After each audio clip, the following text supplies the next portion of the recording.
The year is 2005, and Microsoft releases the Xbox 360, Star Wars Episode 3 is released in theaters, and YouTube.com is created. But arguably, the most impressive thing released in the year 2005 is the Flash game Swords and Sandals Gladiator, or at least it is according to my middle school self.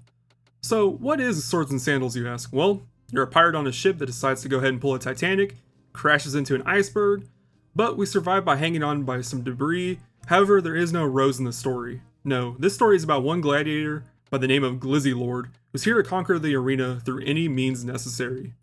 Now, this game starts you off with 10 skill points to allocate to certain skills to build your character. We have strength, which influences how hard we hit, agility, which influences how far you can walk or jump, attack increases our likelihood of landing attacks, defense, I assume, is likely how well you're going to block any given attack, vitality increases how much base HP we have, charisma influences how much gold we get, and can be used to shout at enemies that can also do damage and unintentionally kill them.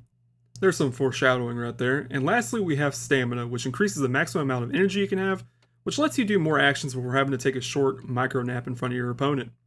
With the basics out of the way, I end up putting all my points into strength because who needs defense when you can just hit them really hard? Upon landing into the town, I buy a cheap dagger just in case and prepare to face my first foe, Father Jeremiah Boron, not to be confused with his brother Uncle Jeremiah Boron. Oh, look here. He's 5'2", 123 pounds, and hates chess. Oh, what a nice little bio. I really hope nothing bad happens to him. But, yeah, unfortunately, he is going to be the first one on the chopping block. And, this game is really simple. At any given time, you only have really 6 or 7 options. Walk forwards or backwards, jump forwards or backwards, taunt, which also turns into sleep when you run out of energy, and finally our attack button. And with those out of the way, we inch our way to our opponent. He's armed with, arms, of course. And he pokes us a few times with his thumb, but after a few stabs, his heart falls out, and we win our first duel and proceed to level up. And yeah, that's the basic gameplay loop of Swords and Sandals. You fight duels, and if you win, you level up. And eventually, you make it to challenge fights. And when you win the fight, you basically get a weapon upgrade, so it's pointless to buy weapons after this point. And up until this point, I've never mentioned losing because I am the greatest. Well, okay, so this game is pretty RNG heavy when investing all your points into strength. If an enemy sneezes on you, you're basically dead. But dying doesn't really mean anything in this game. You just refight a random NPC if you're not at a challenge duel. And if you are, you just keep on attempting the fight until you win. So, let's take Slave Driver here, for example, right? I died to him about 6 or 7 minutes straight, losing my head repeatedly, the occasional legs and arms flying off until RNG finally hit. Now, the fight actually starts off as bad as it could actually go. We inch closer together like I'm about to whisper its free real estate into his ear, and he taps me on the forehead for 53 HP. At this moment I was resigned and muttered just ended already because I already knew this was going to be like a defeat. But I play along and surprisingly hit him for 56, and, wasn't expecting much else, but then I hit him again for 17, and sent him flying away before napping. I was on the attack and taunted him closer with insults ranging from that his mother was a squirrel, and if he was visually impaired from the hood that his wife made him and his alleged crew. I take one final snooze in front of him, he takes a step back, but it was a step too late, and with one final swing, both of his legs pop off, and I finally had my revenge. Now, obviously, balance in general is pretty wacky, but man, what 20-year-old Flash game isn't? Like, seriously, if you haven't experienced Swords and Sandals, you should at least play it once. They reported over onto Steam, and there's like 10 or so games in the series, and while the first one is really short, the second and third are much longer, but hey, that might be upcoming in the next few videos. Anyways, back to Gladiator shit. Our next challenge was this guy with his freak whip that moves on its own, 9-Cat Jack.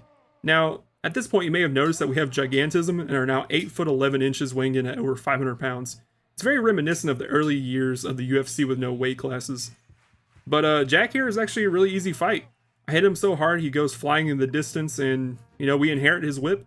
Its length may be a little bit misleading, which coincidentally is also something you can say to a significant other. After taking care of a few more small fries, my next foe put me in my place, Stylonius of Southport. I make my way towards him, and I thought I was still out of his range, and, I was dead wrong. Also, there's just the whip on the ground right there, just happy to be there. So after about 5 more attempts, I actually managed to kill him, with only 129 damage, but he has 161 HP, maybe that's a death pit?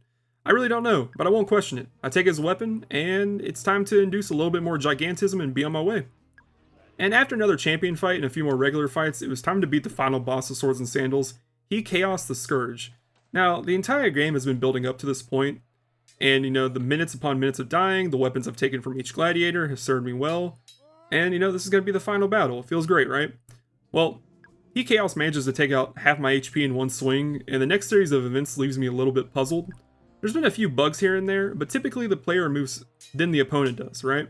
However, as we see here, I charge him, which sends him flying, but he also automatically hits me right as he's flying away. I'm not sure what happened here, but it was a funny little quirk, and I do end up actually dying on my first attempt.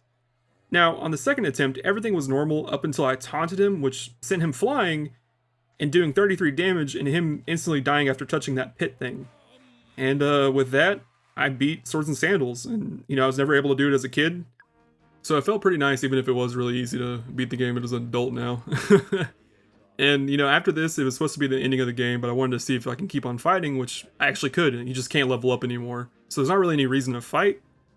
But what I did notice is this little gladiator right here, actually, after the final boss had more HP than he should, and it's like overflowing the bar. It's just a little glitch, I guess. But yeah, all things considered, this game is a buggy mess at times, but it's basically a tech demo for Swords and Sandals 2, which is going to be the sequel to this game.